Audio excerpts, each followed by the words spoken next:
আজকে সারানো হবে। আপনারা দেখেন কিভাবে ক্যাপিলারি ব্লক সারানো হয়।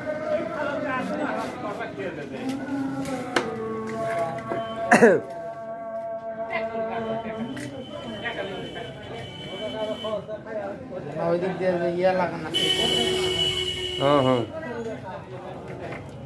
কন্ডেন্সারের মাথাটা দিচ্ছেন নাকি? না, সেকশন। ও, ডাইরেক্ট সেকশন থেকে ক্যাপিলারি আউট। গ্যাস হচ্ছে R22 নাকি? 22 R22। লিকুইড অবস্থা অবশ্যই দিতে হবে, তাছাড়া কিন্তু লিক সারে ওই আপনার হচ্ছে ব্লক সারবে না।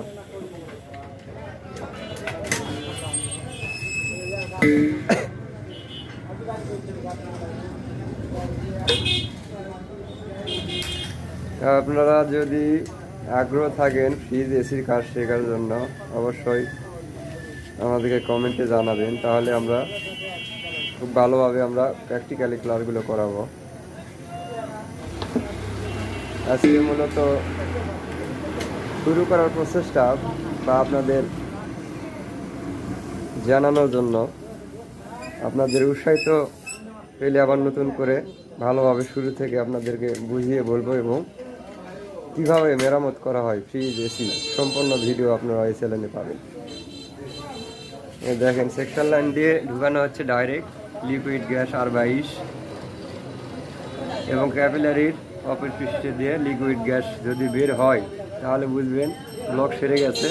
আর যদি না বের হয় তাহলে আবার 10-15-20 মিনিট অফ রাখার পর আবার আপনারা গ্যাস দিবেন। এভাবে পর্যায়ক্রমে 2-3 বার দিলে ইনশাল্লাহ ব্লকটা সেরে যাবে।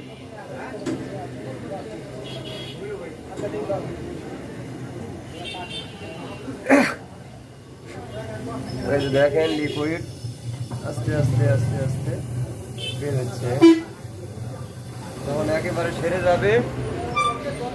লিকুইড সাদা একেবারে পাউডারের মতো উড়ে যাবে।